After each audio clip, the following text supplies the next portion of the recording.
Most people will never do this math, and the ones who do wish they'd done it sooner. You know that person at work, the one who raised their hand for everything. Every stretch assignment, every brutal project, every promotion that came their way. They have the title. They have the salary that sounds impressive at dinner parties. And if you watch closely enough, they also have something else. A look behind the eyes that's hard to name, but impossible to miss. They're not okay. Not LinkedIn okay. Not blessed and grateful in the caption of their work anniversary post okay. Actually okay. Because that person, and maybe you recognize them because you are them, gets home at 7:45 at night, eats standing over the sink because sitting down feels self-indulgent, checks email one last time before bed, and lies awake doing math. Quiet, private, uncomfortable math about whether the life they worked this hard to build is actually the life they wanted. Here's what nobody told them. The promotion was a trade, and they got the worst end of it. I'm Annie from Annie Invests. I spend an unreasonable amount of time running numbers that HR departments would prefer stayed buried. As a woman who has navigated this exact system, I know how real the pressure to climb feels. And I also know how rarely anyone stops to ask whether the climb is actually worth it. Today, we're going to look at what a promotion actually costs you.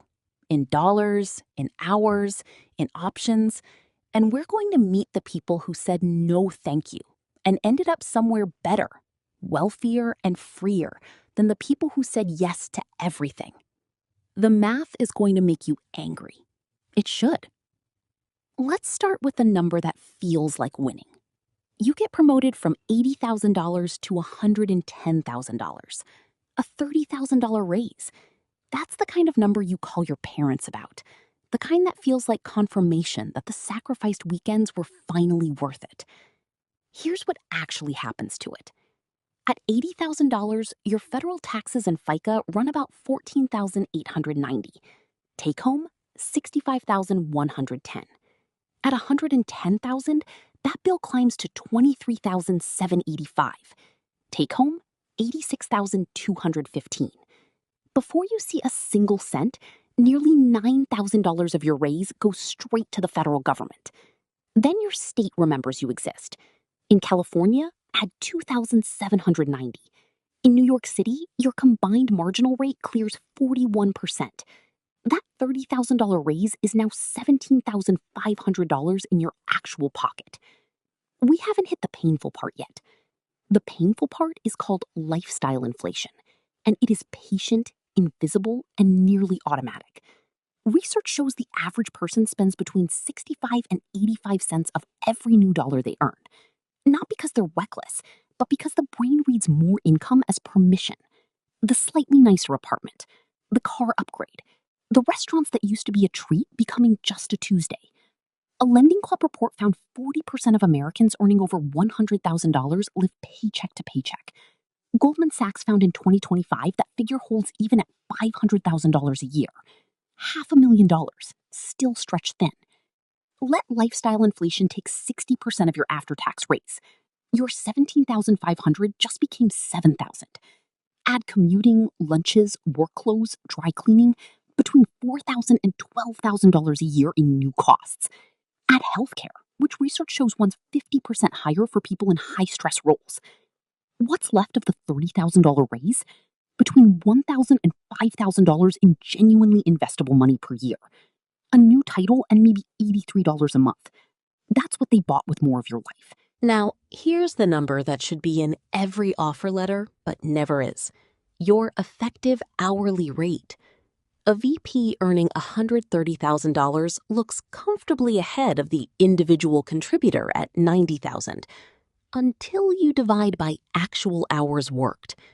Research shows 58% of senior managers work 51 or more hours per week. A Harvard Business School study tracking 27 CEOs found they averaged 62.5 hours weekly, including hours on weekends and during vacation. Which means it wasn't vacation. It was just working somewhere warmer. Conservative estimate, the VP works 55 hours a week. At $130,000 a year, that's $45.45 per hour. The IC at $90,000, working a clean 40 hours, earns $43.27. The gap between them, $2.18 an hour. That is your promotion premium once reality does the math. And here's what makes it worse. Once you become a salaried exempt employee, which covers every manager earning above $43,888, the Fair Labor Standards Act no longer requires your employer to pay you overtime. Nothing. The VP working 55-hour weeks is gifting the company 780 hours of free labor every year. Nearly 20 full work weeks handed over uncompensated every single year. The company didn't give you a raise. They bought a bulk discount on your life. So what could you build with those 15 to 20 hours a week you just signed over? Not a startup, something boring and sustainable. Freelancing, consulting, content, e-commerce. The average side hustler earns between $885 and $1,215 per month. Among those who put in real hours, 35% clear $1,000 monthly. Build something modest at $2,000 a month and invest it into an index fund at the market's historical 10% average. After 10 years, $407,000. After 20 years, $1.375 million. That is the dollar value of those 20 hours a week, built quietly in the margins, while the VP was in a slide deck review that could have been an email. Let me put two real people on the same Tuesday so you can see how this plays out. Blake is 38, a director earning $145,000. He said yes to every promotion. On paper, he won. It's 6:52 p.m. He's still at his desk. Reorg underway. Skip level wants a deck by Thursday. One direct report is struggling. 47 unread Slack messages. He'll be home by 8:30. His kids will be asleep. He'll eat standing at the counter, check email once more, set his alarm for 6:15. His $520,000 mortgage requires he stay exactly where he is. His $1,600 monthly car payments require the same. Private school tuition requires it too. His 401k holds $87,000, which sounds okay until you realize he needs $1.5 million to retire, and there's never quite enough left to close that gap. He's decided the house equity is his retirement plan. That is, financially speaking, optimism with a mortgage attached. Jordan is also 38. She's making pasta at 6:15 p.m. She turned down the last two promotions. Her manager stared at her like she'd declined a winning lottery ticket. Her parents asked careful questions. She told them everything was fine. Jordan earns $98,000 fully remote. Her 401k holds $212,000, built by maxing it for 7 years. During the same years Blake was getting promoted and spending each raise before it settled. She has $34,000 in a taxable brokerage. 2 years ago, she started consulting on the side. Charging for expertise her employer gets for free. That practice generates $2,400 a month, most of which she invests. She went to Japan last year and took the full 2 weeks, actually offline, actually present. She reads books that have nothing to do with managing up or leading through change. She has a financial plan she actually understands, a number she's building toward, and a timeline that doesn't require everything going perfectly at work. She genuinely cannot locate what she's supposed to be anxious about. Blake earns $47,000 more per year. He has $125,000 less in investable assets. He works 18 more unpaid hours every week, and that gap will only widen as compound interest does what it always does: reward whoever started earlier and kept going. Here's what nobody inside your company has any incentive to tell you. The promotion system was not designed to make you wealthy. It was designed to make the company productive. The achievement of corporate culture is making those two things feel identical, while quietly ensuring they aren't. There's a concept called tournament theory. Your workplace runs like an elimination bracket. The VP title, the director role, these aren't just compensation. They're the prize that extracts maximum effort from every participant, including the 94 to 96% who will statistically never reach them. Most players fund the prize pool with their evenings and weekends and win nothing.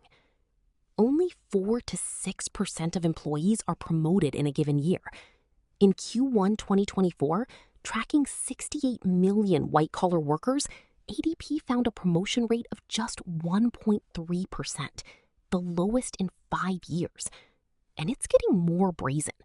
In 2023, 37% of employees issued dry promotions, a new title, no raise, and a vague promise to revisit it later.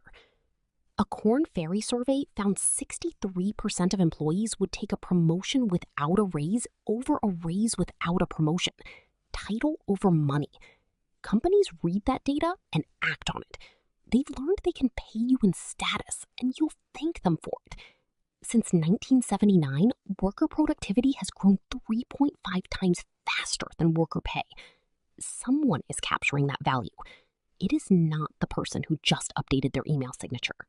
The deeper danger isn't financial. It's this. When you spend years building your identity around a title, you stop being a person who has a job and become a job that has a person. That sounds abstract until the morning your company announces a restructuring. Then it becomes the most practical thing you've ever heard. Researchers at the University of Michigan found job loss functions psychologically more like losing a close relationship than losing a paycheck. Stanford economists found workers laid off in a recession experience a roughly 20% decline in lifetime earnings that doesn't fully recover even 2 decades later. The financial scar is lasting. The identity scar is usually worse. Middle management accounted for 31% of all layoffs in 2023, up from 20% in 2018. The people being cut weren't underperformers. They were climbers, with lives requiring $145,000 just to stay liquid, 6 years removed from technical work, $87,000 saved at 38. When the IC gets laid off, she has sharp skills, side income, lean expenses, and real options.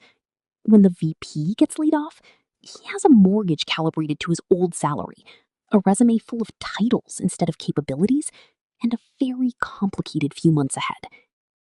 Great Place to Work analyzed 1.7 million surveys and found the most common phrase burned out employees used to explain what kept them at their job: golden handcuffs. Not what they loved, what they couldn't afford to leave. That is not a career. That is a comfortable trap with good dental. Here's where the research lands on money and happiness, the part nobody sees coming. Nobel laureate Daniel Kahneman and researcher Matthew Killingsworth ran a joint study specifically to settle their public disagreement on this. What they found? Happiness rises with income, but with rapidly diminishing returns past $100,000. For the unhappiest 15 to 20%, people dealing with depression, grief, anxiety, well-being plateaus around 100,000 and doesn't move no matter how much more they earn. Money can make hard things more comfortable. It cannot make them better. Vanguard studied 12,443 investors and found that $2,000 in emergency savings improved financial well-being by 21%. A $500,000 income improved it by only 12%. The strongest predictor of feeling financially okay was not salary. It was a $2,000 emergency fund. The feeling that one bad week won't collapse everything beats income. Every time, in every study. Jordan has that. Blake doesn't. The first time you turn down a promotion, your stomach drops. Colleagues look at you sideways. Your parents ask careful questions. The part of your brain trained since childhood to read title as worth sends low-grade panic signals for about 6 weeks. And then, something shifts. The hours you're not spending in pointless meetings start building into something real. The retirement account you're actually funding starts compounding. The side income you built in the margins starts generating serious money. Sunday nights stop arriving with that tightness in your chest. 5 years later, not 10, not 20, 5, you look at the person who said yes to everything. Their salary is bigger on paper. Their life is smaller in practice. They're still chasing a line that keeps moving. You spent those 5 years building something that belongs to you, that no reorg can eliminate, that no skip level can restructure away. A Visier survey found 62% of individual contributors actively prefer staying where they are over moving into management. Their top priorities: time with family, physical and mental health, travel. Only 4% said reaching the C-suite. The people living closest to the prize are the ones quietly declining it. And one more finding worth knowing. A study in management science found that workers who move laterally across functions or companies rather than straight up experience higher wage growth afterward and are more likely to eventually reach senior leadership than people who climbed a single vertical track. The person who said no to the manager role, took a lateral into a new function, and built layered expertise ends up a decade later better paid and better positioned than the person who accepted every rung. The ladder isn't the fastest way up. It's just the most visible one. Not every promotion is a trap. If it comes with real equity at a company where that equity has genuine value, take it. If it moves you from financial stress to stability, take it. But if it means 15 extra unpaid hours every week, if it's a dry promotion, and 37% of them are, if it kills the time you'd spend building something of your own, the math is speaking clearly, in plain, patient, unambiguous terms. Nobody in that building is going to show you these numbers. The company profits when you say yes. It profits more when your mortgage makes saying no feel impossible. So they show you the title and let you feel like you've won something. You haven't won.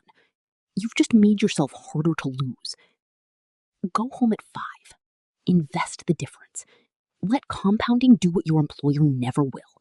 Work entirely, specifically, on your behalf. If this changed how you see the climb, subscribe to Annie Invests and drop a comment below. Have you ever turned down a promotion? Tell me what happened, because I genuinely want to know.